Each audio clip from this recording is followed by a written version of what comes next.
தினமொரு வசனம்.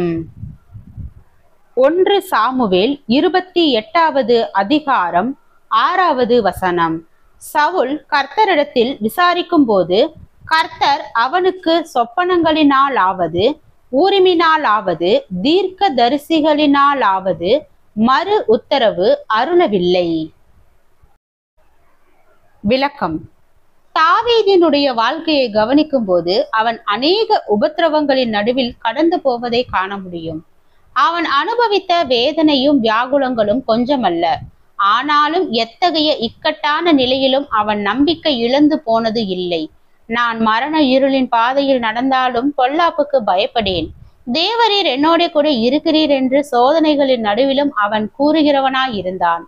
ஏனென்றால் அவன் பாடுகளுக்கு மத்தியில் கடந்து சென்றாலும் தேவனோடு உள்ள ஐக்கியத்தை தன்னில் உணர்ந்து மிகவும் தைரியமுடையவனாக நின்றான்.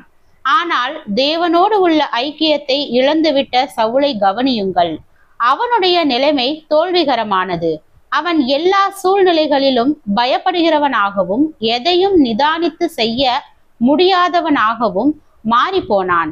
பெலிஸ்திய சேனைகள் தனக்கு எதிராக வந்த நிலையில் அவைகளை தைரியமாக சந்திக்க அவனால் முடியவில்லை. ஏனென்றால் தேவ ஐக்கியம் இன்றி போனதால் தேவன் தனக்கு உதவி செய்வார் என்ற நம்பிக்கையும் அற்று போனது.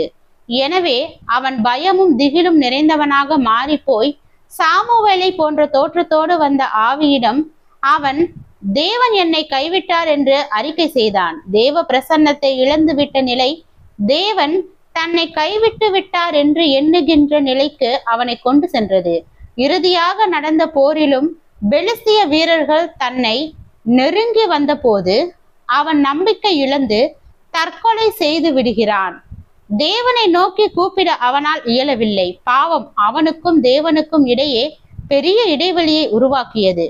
அதன் விளைவாக தேவன் தன்னை கைவிட்டார் என்று அவன் எண்ணி தேவனை நோக்கி கூப்பிடும் உரிமை உணர்வை இழந்து போனான். ஆம், தேவ ஐக்கியம் நம்மோடு இருந்தால் எந்தவித சோதனையையும் மனதளராமல் சந்தித்து ஜெயம் பெற முடியும். அந்த ஐக்கியம் நம்முடைய ஒழுங்கற்ற செயல்களின் விளைவாக இழக்கப்படும் போது தேவன் நம்மை விட்டு தூரமாகிவிட்ட உணர்வே மிஞ்சும். அதன் விளைவாக தேவன் நம்மை தள்ளிவிட்டது போன்ற சிந்தனை ஏற்படும். எனவே நம்முடைய வாழ்க்கையின் ஒவ்வொரு பகுதியிலும் தேவ உறவையும் ஐக்கியத்தையும் இழந்து விடாமல் இருக்க அதிக ஜாக்கிரதை அவசியம்.